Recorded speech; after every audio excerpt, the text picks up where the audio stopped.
नमस्कार. मी डॉक्टर सनी उगळे. मी orthopaedic surgeon, sports medicine specialist आणि रोबोटिक जॉइंट रिप्लेसमेंट सर्जन म्हणून गेले 15 वर्ष इथे कार्यरत आहे.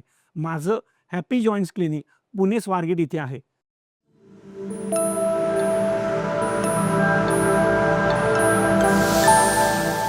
ह्या सीरीजमध्ये आपण बघितलं, की गुडघ्याची गादी ही काय असते, ती कशाप्रकारे फाटते, कशाप्रकारे त्याचं निदान केलं जातं आणि कधी ऑपरेशन केलं जातं. हे आपण बघितलं, की गुडघ्याची गादी फाटल्यानंतर काय होतं.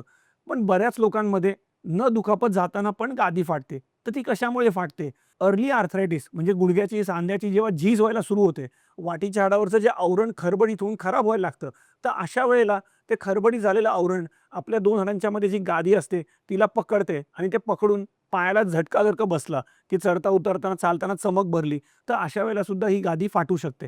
ह्या गोष्टीला म्हणतात डिजनरेटिव्ह मेनिस्कस टिअर्स आणि हे जर का झालंच, तर डेफिनेटली त्याला घाबरण्यासारखं नाही आहे. पण डेफिनेटली याचं निदान करून घेतलं पाहिजे. आपल्या डॉक्टरांना भेटलं पाहिजे. त्यांच्याकडनं गुडघ्याची तपासणी करून घेतली पाहिजे. गरज पडली आणि डॉक्टरांनी सुचवलं, तर एम-आर-आय स्कॅन करून आपण ह्याच्यावरती शोध लावू शकतो, की ती गादी कशी आणि कुठे फाटलेली आहे. डिजनरेटिव्ह टिअर्स म्हणजे झीज झाल्यामुळे जी गादी फाटते, ती बऱ्याच प्रकारची असते.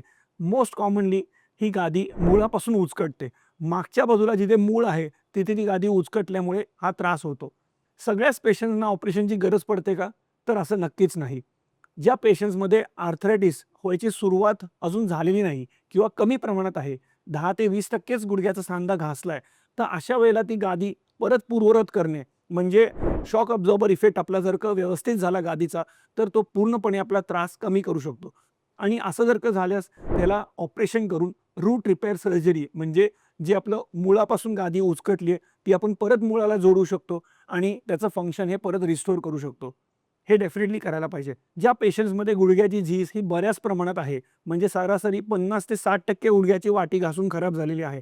तर अशा वेळेला गादी जर का फाटली असेल, तर त्याला आम्ही ऑपरेशन हे सुचवत नाही. तर अशा पेशंट्समध्ये हे ऑपरेशन न करता सुद्धा आपण हा त्रास आटोक्यात आणू शकतो.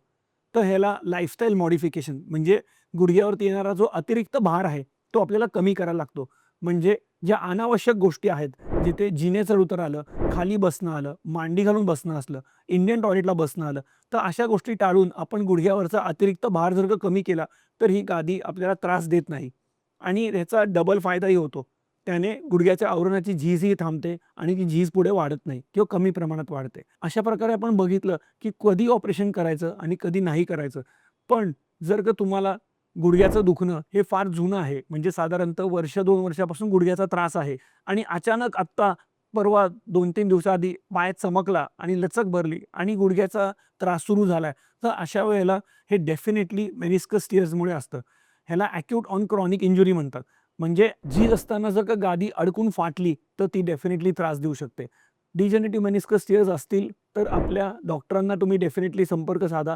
त्यांच्याकडनं तपासणी करून घ्या. बऱ्याच वेळेला एक्स-रेमध्ये जर का 2 हाडांच्यामध्ये गॅप हा 50% पेक्षा जास्त कमी झाला असेल, तर डॉक्टरच तुम्हाला एम-आर-आय पण सुचवणार नाहीत आणि त्याला ऑपरेशन लागत नाही. आपण सोपी लाईफस्टाईल चेंज करून, मेडिसिन्स घेऊन, चांगले व्यायाम करून आपण ह्या गादीचं दुखणं हे आटोक्यात आणू शकतो. तर अशा प्रकारे जर का तुम्हाला अजून काही प्रश्न असतील, तर कमेंट बॉक्समध्ये प्रश्न विचारा. मी पुढच्या व्हिडिओजमध्ये त्याचं डेफिनेटली उत्तर देईन. माझ्या YouTube चॅनलला सबस्क्राईब करा आणि बेल आयकॉनला क्लिक करा.